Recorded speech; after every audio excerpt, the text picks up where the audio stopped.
Hey book lovers, Kaylee here. Welcome back to the Enchanted Library, and this is my Spookathon TBR. I've never done Spookathon before, but I love Kayla from Books and Lala, and she is the host and one of the creators of the Spookathon, and I really wanted to participate this year. It goes from the 15th of October until the 21st of October, if I remember correctly, but I'll be sure to leave a link to her video announcing everything down below and also above my head. But there are 5 challenges that we have to do this time. The first one is to read a thriller, because that is the whole point of Spookathon, is to read thrillers. And then there is to read a book set in a different time period, to read a book with purple on the cover, to read a book with pictures, and then the last one was to read a book with a spooky word in the title. So my TBR for the Spookathon is actually pretty small. I only have 2 books, but I set a challenge aside for myself to try and combine as many of these set challenges as I could into the smallest amount of books, because I still have to work and I don't want to completely burn myself out like I did for Booktubeathon. So I have 2 books covering all 5 challenges, so let me share those with you now. So the main book that I want to get to in the week is one that I'm sure so many of you have already read, but it has been on my list to read since I first heard about it, and that is Night Film by Marisha Pessl. This book is going to satisfy 3 of the challenges. The first, to read a thriller.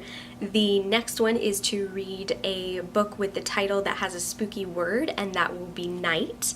And then the other challenge that it satisfies, which I didn't even realize at first, but it is to read a book with pictures in it.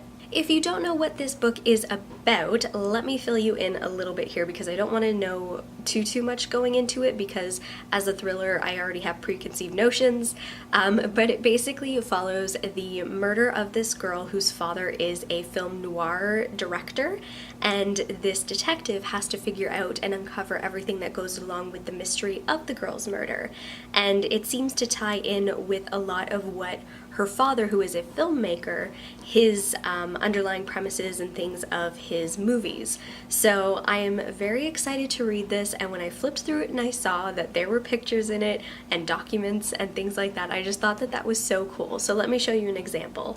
So you can kind of see here some graphics and like websites and things like that, and newspaper articles, and I just think that the way that you can combine mixed media in this sort of format is super interesting. And also it takes place in October, so I just think that this is the perfect book to read for Spookathon. So the second book that I am going to get to is Maplecroft by Sherry Priest, I believe. Yes, by Sherry Priest.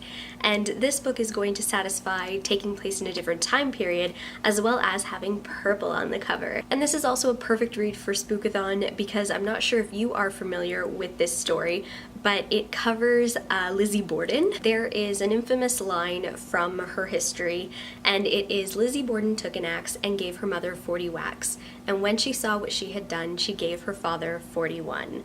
And this follows her story, but from a different perspective. So through history, we all knew her to be kind of touched in the head, but this story is trying to give the idea that she had a reason for murdering her mother and her father, and even though everybody in her town is against her, she needs to find a way to make people understand why she did what she did. And this is another book that has been on my TBR for quite some time, but I don't know, I feel like this October I am definitely in the mood to read some spooky reads, and Spookathon is the perfect excuse to read them. So these are the 2 books that I plan on reading for Spookathon this year, and like I said before, I'm going to leave in my description down below, I'm going to leave a link to Lala's video giving the challenges and explaining all the details of Spookathon. Also, Dewey's 24-hour readathon takes place that weekend, so the 20th of October, and I don't know if I'm going to have finished those 2 books by then, but I might be adding to my TBR, so you never know what's going to happen. Be sure to leave a comment down below letting me know if you are going to be participating in Spookathon this year